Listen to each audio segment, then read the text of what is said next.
नमस्कार, मैं PC Joshi, neurotherapist और कायोप्रैक्टर और इस समय हमारे साथ है मिस्टर भुवन चंद जी।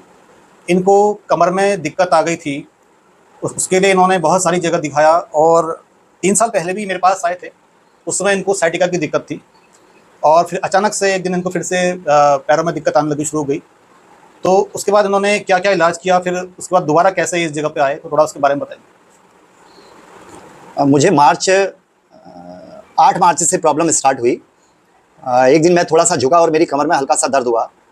उसके बाद मैंने आपके यहाँ थेरेपी स्टार्ट करी, क्योंकि मैं 2-3 साल पहले आपसे एक बार ट्रीटमेंट ले चुका था, जब मुझे साइटिका की प्रॉब्लम हुई थी और मैं बहुत सारे डॉक्टर्स को दिखाने के बाद, एमआरआई कराने के बाद और 2 न्यूरोसर्जन को दिखाने के बाद जब मैं ठीक नहीं हुआ था, तो लास्ट ईयर 3 साल पहले जो मैंने आपसे थेरेपी ली थी, मुझे उससे बहुत आराम मिला था।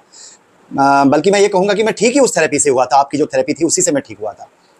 वर्तमान में जो अभी मुझे फिर मार्च में ये प्रॉब्लम हुई, तो मैंने आपके यहाँ थेरेपी स्टार्ट करी, लेकिन मेरी प्रॉब्लम इतनी विकराल हो गई थी, इतनी ज़्यादा हो गई थी कि मेरा दर्द असहनीय हो गया। उसके बाद मुझे मार्च लास्ट में ऐसी स्थिति हुई कि मुझे हॉस्पिटलाइज होना पड़ा, क्योंकि मेरा पेन कंट्रोल नहीं हो रहा था। तब आपने भी एक बार मुझे सलाह दी कि आप पेन कंट्रोल, जो बहुत ज़्यादा पेन है, जिसको कि ये कहेंगे कि जो असहनीय दर्द है, उससे आप कंट्रोल करने के लिए अगर कुछ मेडिकल दवाओं का सहारा ले सकते हो तो ले लो।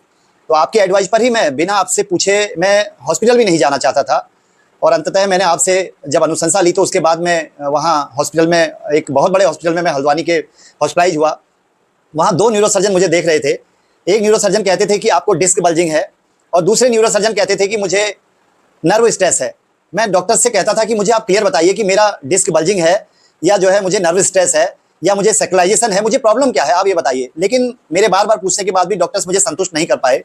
6-7 दिन के बाद जो है मुझे मेरी रीढ़ की हड्डी में मुझे स्टेरॉइड दिया गया, जो मैं चाहता नहीं था कि मुझे स्टेरॉइड दिया जाए। लेकिन उसके बाद मेरा दर्द थोड़ा-सा कंट्रोल हुआ, लेकिन डॉक्टर्स के पास जब मैं एडमिट हुआ था, तो उन्होंने मुझे दावा किया था कि मैं 3 दिन में आपको चला दूँगा। लेकिन ऐसी स्थिति नहीं हुई। जब मैं 10-11 दिन के बाद जब मैं डिस्चार्ज हुआ, तो मेरी स्थिति ऐसी थी कि मैं जो बिस्तर पे लेटे हुए भयंकर जो कराह रहा था दर्द से, वो स्थिति से मैं थोड़ा राहत पे आ गया था। लेकिन चलने-फिरने की स्थिति में मैं बिल्कुल नहीं था और मैं मुश्किल से 5 मीटर भी, 2 मीटर, 3 मीटर, 4 मीटर, 5 मीटर भी नहीं चल पा रहा था। फिर मैंने आपके यहाँ अपनी थेरेपी स्टार्ट करी। मुझे 1 माह से ऊपर लगा और मेरे ख्याल से मैं समझता हूँ कि 15 दिन के बाद से मेरा जो दर्द है, वो कंट्रोल होने लगा। फिर आपने मुझे राय दी कि आप 2 महीने की थेरेपी के बाद आपने मुझे एडवाइस किया कि आप घूमना भी स्टार्ट करो। अभी मैं 4-5 किलोमीटर पैदल चलता हूँ और मुझे ऐसी कोई प्रॉब्लम नहीं है और मैं उस प्रॉब्लम से तो लगभग अभी निजात पा चुका हूँ, 99% निजात पा चुका हूँ।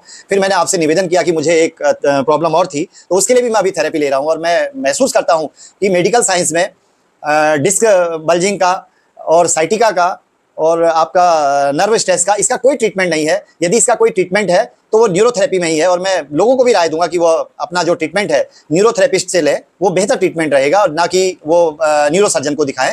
उससे उनको कोई आराम मिलने वाला नहीं है, क्योंकि मैंने आपके यहाँ आने के बाद कई ऐसे केस देखे जो बहुत लंबे समय से बहुत बड़े बड़े अस्पतालों में, दिल्ली, मुंबई, गुड़गांव, कहीं और जगहों पर भी दिखा करके आए हुए थे। उसके बाद उन्होंने यहाँ से ट्रीटमेंट लेना स्टार्ट किया और उनको आज आराम मिल रहा है। मेरी उन लोगों से भी बातचीत होती है, क्योंकि जब मैं यहाँ आता हूँ तो मेरे आने से पहले और मेरे आने के बाद भी अन्य पेशेंट यहाँ पर आते हैं, जिनसे मैं अपना क्रॉस चेक भी करता हूँ, मैं उनसे बातचीत भी करता हूँ। तो मुझे बातचीत में ये बहुत सारी चीजें उनसे उनकी ओपिनियन भी पता चलती है। तो मैं ये महसूस करता हूं कि उनका ट्रीटमेंट जो मेडिकल साइंस में नहीं था, वो उनका ट्रीटमेंट आज न्यूरोथेरेपी में है और मैं आपको धन्यवाद देता हूं।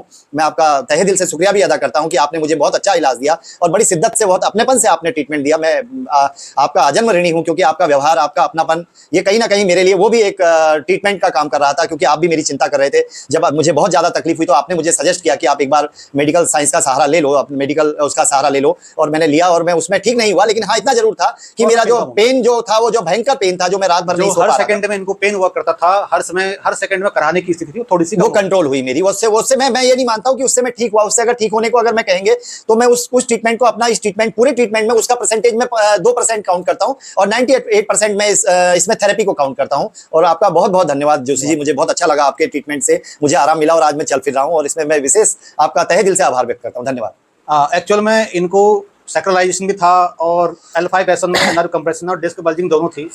दोनों डॉक्टरों की राय भी अलग अलग थी, नाम यहाँ पे नहीं लेना चाहेंगे, क्योंकि एक कहते थे कि आप चलो, एक कहते थे नहीं नहीं आप बेड में बैठे रहो। तो कंडीशन दोनों अलग अलग थी, तो एक को दोष देना ठीक नहीं है, क्योंकि एक ही हॉस्पिटल के 2 डॉक्टर अलग अलग कंडीशन में अलग अलग राय नहीं दे सकते। या तो उनकी रीडिंग गलत है या उनकी रिपोर्ट गलत है। और जब इन्होंने रिपोर्ट भी कराई थी, एक रिपोर्ट में दूसरा आया था, और जो इन्होंने उस हॉस्पिटल से जब इन्होंने अपनी रिपोर्ट कराई तो उसमें कुछ दूसरा आया था। तो दोनों चीज़ों का भी अंतर हमें बाद में समझ में आया। हालांकि सैक्रलाइजेशन में इतना पेन नहीं होता है, फिर भी इनको सैक्रलाइजेशन का पेन था। अब वो क्यों था, वो एक सोचने वाला विषय था। लेकिन जब हम सैक्रलाइजेशन का ट्रीटमेंट देते जाते थे तो थोड़ा थोड़ा इनको फ़र्क आना शुरू हो गया था। फिर जैसे जैसे वो वाली कंडीशन से हम बाहर आ गए, फिर हमने इनको डिस्क बल्जिंग का ट्रीटमेंट देना शुरू किया।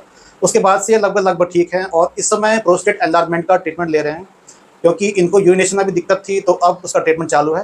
तो आशा करता हूँ जो लोग इस वीडियो को देख रहे हैं और किसी बीमारी से पीड़ित हों, अगर वो दवाई खा खा के परेशान हो गए हैं या पेन किलर खा खा के परेशान हो गए हैं या स्टेरॉइड लगा लगा के भी परेशान हो गए हैं, तब भी कोई खास अंतर नहीं आ रहा, तो वो न्यूरोथेरेपी का सहारा ले सकते हैं।